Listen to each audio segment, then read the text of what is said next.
way, they'll win games. They're going through exactly what we went through a year ago. And stuff didn't bounce your way, but you know we can do this. And so my guess is I wouldn't want to play these guys the next couple games.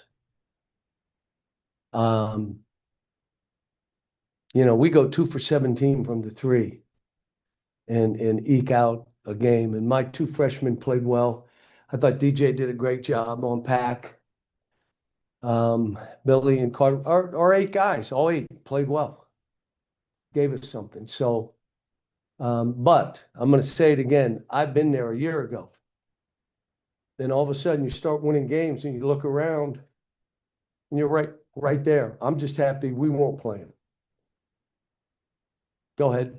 I believe this is still the case. Darius and Malik are the highest scoring freshman duo in the country. I guess just, and obviously they came up big again today. I guess just how have you seen those two kind of develop and build that chemistry since they've been on campus? I had a mother of a kid we're recruiting said, I'm gonna be honest with you. I never thought you'd get those two to play together. I can't believe it. I don't know how you did it.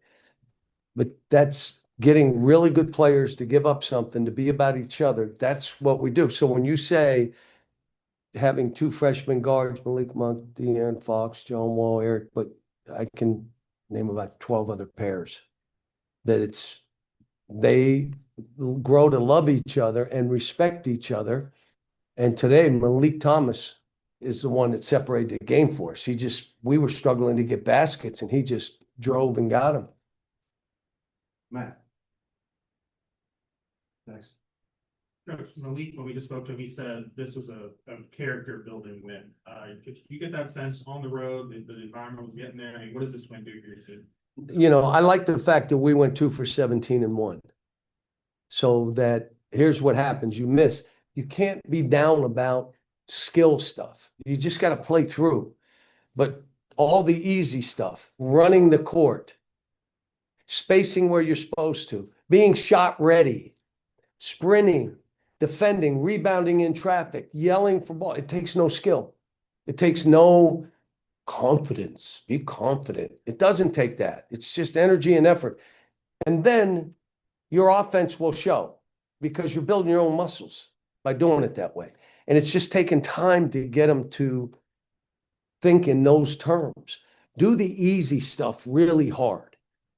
See, I've had guys, you've seen guys where they want to make an unbelievable play every 5th play. So the other 4, they don't have to play. So I'm going to do something crazy, boom, and then I'm out for 4 plays. And then I'll do something else. That I can't coach that guy. I mean, I just can't. And so what you're seeing is make easy play. We didn't turn it over late in the game. I mean, for a while, I don't think we turned it over. It says a lot about all of the guys on the team because they were all touching the ball. Hey, Coach, you talked earlier this week about just wanting a consistent mindset from your team. Curious what you thought about, what was your mindset like today? Well, I gave them off Sunday. And so we had one day of preparation for this game. And what it showed me was we had the energy we needed late in the game to win the game. My guess now is I'm going to give them tomorrow we'll shoot free throws, watch tape, but nothing else. We got 2 days to prepare for a game. I think we play Saturday. All I'm saying to this team, this may be a 2-day-a-week off team and bring it during the games. Really smart. We are athletic and our speed does kill. And so maybe that's this team. I got to figure that out. But when you practice, you got to go. Because when you're on that court, you only know one thing. I'm going hard. Everything I'm doing is locking into this practice. So I've got to figure that out with this group. Yeah, Coach, you kind of briefly touched on it already. When you go 2 for 17 from beyond the arc and you're able to score 56 points in the paint, what you like about your team getting downhill and getting into transition tonight?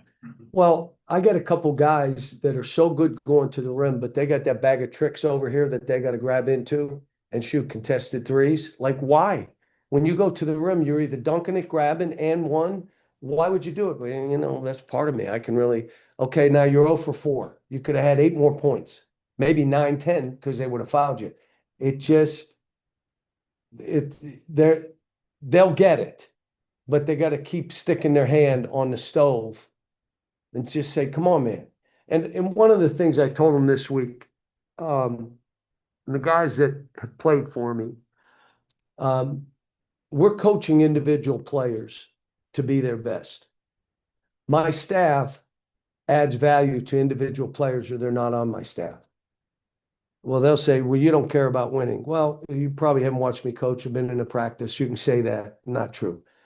But I do know my responsibility is to help every player be their best. I will not live with regrets. They might, because they won't listen. And they'll fight me till the end. Okay? You're going to look back and say, I should have just listened. Yeah, 80 guys get drafted and, you know, made $6 billion and shit, you know, 13 All-Stars and MVPs but you do it your way. And that's where I am with some of the guys. Just look, I'm trying to make it so you are your best. The other thing with my team, even though there may be the same position, they are not the same. Nick is so different than Malik Ewing. TB, different than those two. Carter and Billy, 2 different players. They may be the same size. Our 3 guards are all completely different. So just be the best you are. Be a star in your role in what you do for us, because everybody's different. So I'm doing everything I can. It's all the mental part of this. And it's hard because you know what they do when the game ends?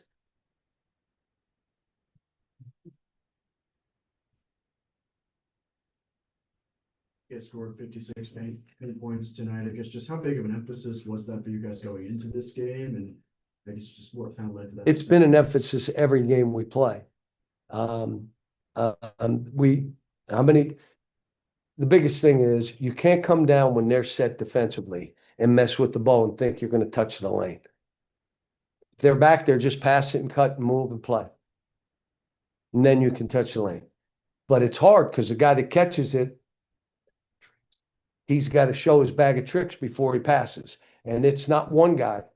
We're really working on that to try to get us to do it. They went zone on the baseline out. They went zone, and I thought our kids executed pretty good. We're a good zone offensive team because we can shoot.